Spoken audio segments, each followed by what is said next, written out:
Hey friend, in this video, I'm talking about my story of how I went from my day job to selling my artwork in places like Target, Staples, Office Depot, and beyond.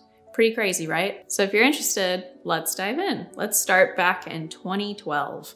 So in fall of 2012, my husband and I, John, who is also my video guy, video editor, so we were living in Chicago, working really just not soul-sucking jobs. We were both in our very low 20s, 22, 23-ish, early married years, and just kind of figuring out what we wanted to do with our lives. And I got offered a job back home in California from my uncle to work at his financial planning office as his assistant. So I started my day job. I learned a lot, but definitely didn't feel like it was aligned with my soul.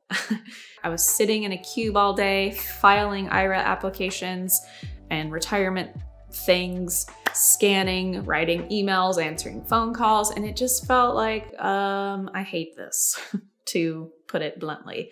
But because I hated my job so much and I didn't know what I wanted to do with my life, I needed an outlet, something that was therapeutic, something that was creative. I started painting because it was therapeutic and it kind of took my mind off of this stressful situation, not liking my job or my commute and trying to figure out what I wanted to do.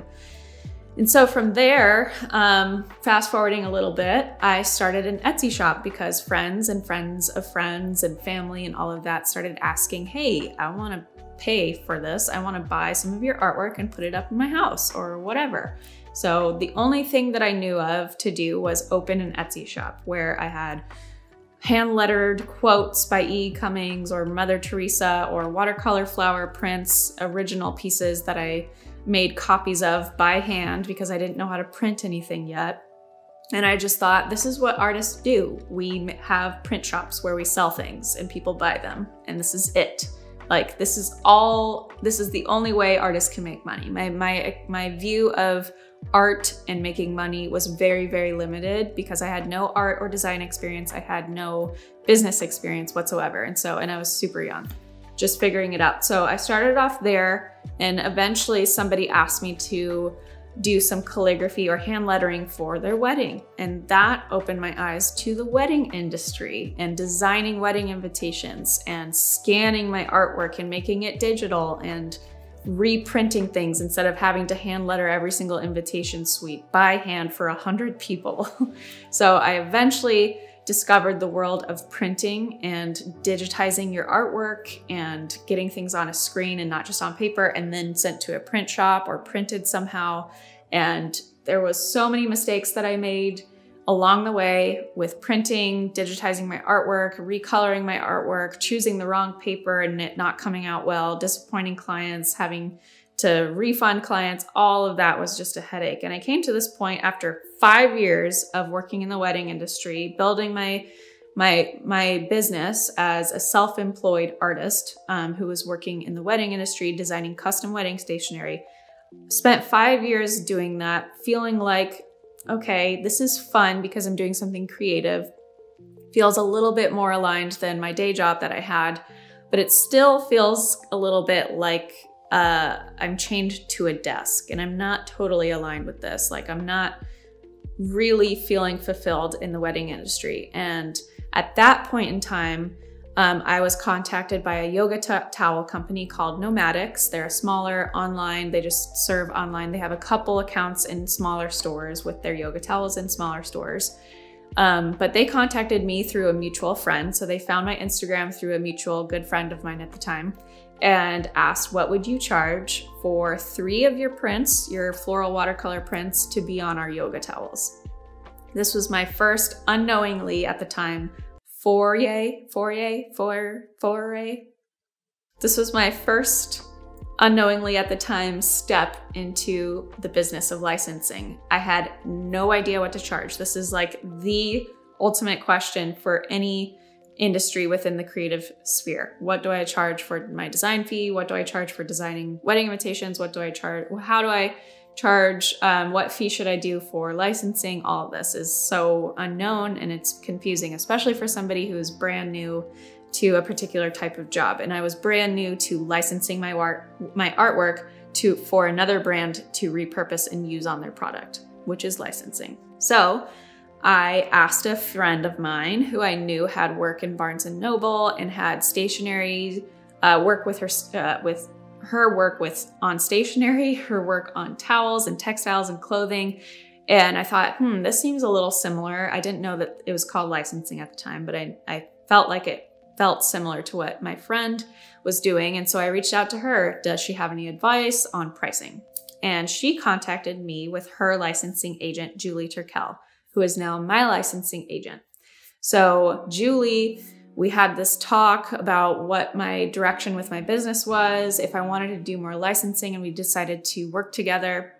And a lot of people who work in licensing have an agent. You can definitely find licensing partnerships without an agent. But I work with an agent because I don't want to handle all the negotiation, figuring out the pricing, the flat fee versus royalties, exclusivity, what it's going to be used on and where. So 3 years ago when I was contacted by Nomadics, that was my first eye-opening moment of I can send my work to another brand and they can do all the printing, they can do all the manufacturing of the product and shipping of the product, and I don't have to do that. I don't have to print my work, contact a print shop, pay for shipping, package everything, go to the post office. I can literally just sit at my desk, paint what I want to paint, upload it to my online library, and people can choose those things to put on their products and they can manufacture it. Amazing. What is this called? And so working with Julie, working with my agent, Julie, has opened up so many opportunities. Again, with lines coming out in Target. I had a line come out in Staples last year with 30 different planners and calendars nationwide in Staples. And then I have an Office Depot collection coming out as well. I've also worked with Casetify. I have a bunch of cases, over 30 different case designs with Casetify in my online shop through Casetify, and so many more. Toki mats, I've done a lot of baby products, a lot of baby mats, baby pajamas, and adult pajamas through Little Sleepies. So many fun, amazing things that I get to say I helped create that product, but I didn't have to worry about inventory. I didn't have to worry about overhead, paying for production, printing, shipping, all of that stuff that is a headache and is the #1 killer of small business is overhead. And a lot of artists don't really know how to price out their printing, their material costs, their production costs, and really prepare themselves for that. So licensing has by far saved my business and been one of the best business decisions that I've made as a creative business owner. So if you're like, well, how do I get into licensing? There are some really easy ways to get your feet wet with licensing. For example, open a Society6 shop or Creative Market or any of these print-on-demand sites where you can literally just upload artwork, and people using keyword research and trend research can find your work or find your shop if they really like it for their art prints on their wall or pillowcases or phone cases or whatever. They can purchase your designs and you will get cut a commission or royalty based on whatever their royalty exchange is for their artists on those different print-on-demand sites. So print-on-demand sites is a great place to start. Another great place to start is downloading my free guides and checklists that I have. So I have 2 free downloads for you to get you started with licensing. First off, 7 ways to license your artwork. Make sure you check that one out. Licensing is a huge, massive industry. It's not just prints that you can hang up on your wall or patterns on clothing or yoga towels. It goes into music, the music industry, and movies, cinema industry, clothing, like I mentioned, sleep, home goods. It's huge. So getting kind of a pulse or a sense on what categories you want to be in is a great place to start before you even reach out to brands to work with or an agent to work with or start thinking about licensing your work. And then I also have a checklist that will get you ready for licensing. So if you're like, what are my next steps, or am I ready to license? Download the Am I Ready to License checklist so you can get prepared that way as well. Working with an agent is definitely something that I recommend. It is not required for licensing your work. You can definitely come across partnerships and licensing deals without an agent. However, Julie has over 25 years worth of experience in the licensing industry. She got her start at Nickelodeon and basically created from the ground up the licensing business model within the brand Nickelodeon. So Nickelodeon will license their trademarks or license their characters like Rugrats characters, whatever else Nickelodeon has on their TV shows, for, you know, manufacturing companies that create sweatshirts. So that's how you see sweatshirts with Rugrats on them or sweatshirts with Mickey Mouse on them. Disney licensed Mickey Mouse to whoever that manufacturing company is. And so she got her start in entertainment licensing and licensed, you know, those characters and trademarks of those characters to whatever the product manufacturing company was, and then decided to branch off on her own, created her own licensing agency where she worked with some really, really big celebrity name designers like Nate Berkus, and created licensing partnerships and deals for people like him, Dabney Lee, and now I'm one of her clients and I've been working with her for multiple years. But basically what an agent does is they find the work, they pitch the work, they negotiate the work. So she's doing all the back and forth negotiation, reading the contract thoroughly to make sure that I'm being protected well, and that we really understand what the deliverables are and what the expectations are, where it's going to be, when, and also negotiating the deal, the pricing, if it's a royalty or a flat fee. So if this is overwhelming for you, or you're like, oh my gosh, there's so much. Yes, licensing is a huge, huge business. There are so many opportunities for any type of creative, whether you're an artist, watercolor artist, digital artist, oil painter, even photographers. So licensing is huge, and there's so much room at the table for anybody of any business level to get into licensing. But there are a lot of steps that you need to become aware of: trend research, keyword research, understanding how the business works, and also how to even find manufacturing companies to work with and how to pitch to them. And so my agent, Julie, who I was just talking about, and I created a course called Brand Plus Brand. It is her 25 years worth of experience as a licensing agent and as somebody who works very closely with manufacturing companies. And my experience as a designer, I know how to create prints, I know how to do trend research, I know how to create full collections for artwork and pieces. I know how to create pieces that look great for the wall, like wall art versus pillowcases, because it's going to be completely different styles or completely different focuses and subjects for those two different mediums. And so we've combined our expertise.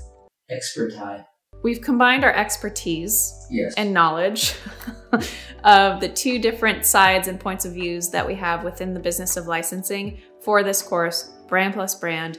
And it's over 20 hours worth of video content, handouts. We teach you how to pitch your work, how to find people to pitch to in stores and online. We teach you how the business works, contracts, legal, pricing, creating patterns, repeat patterns, printing, all of that stuff, and print on demand sites like Society6, Redbubble, all those things, and how to navigate it.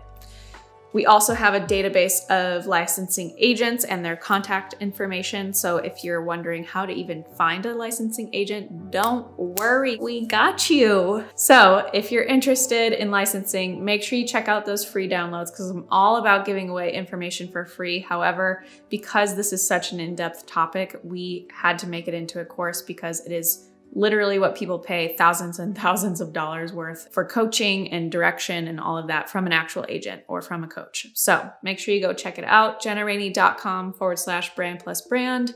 We'll link it below for the course and for the free downloads and everything that I mentioned in this video.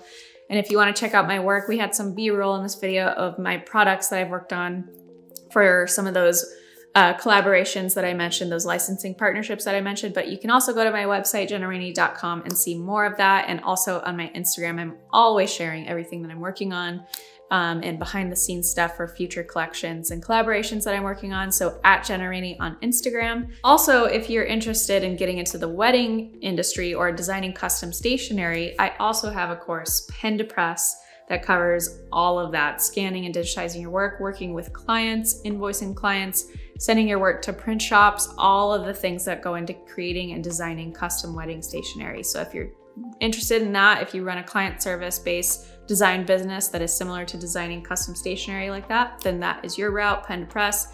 Licensing your work and not producing your work is Brand Plus Brand. So make sure you check out Pen to Press, jennarainey.com/pen to press, and then Brand Plus Brand is the licensing course. We'll link them both below. Thanks so much for watching this video. If you loved this video or found it insightful or helpful in any way, please comment below, like this video, comment below with something that you found eye-opening, insightful, unique, or a story you might want to share. I don't know. and I'll see you in the next video.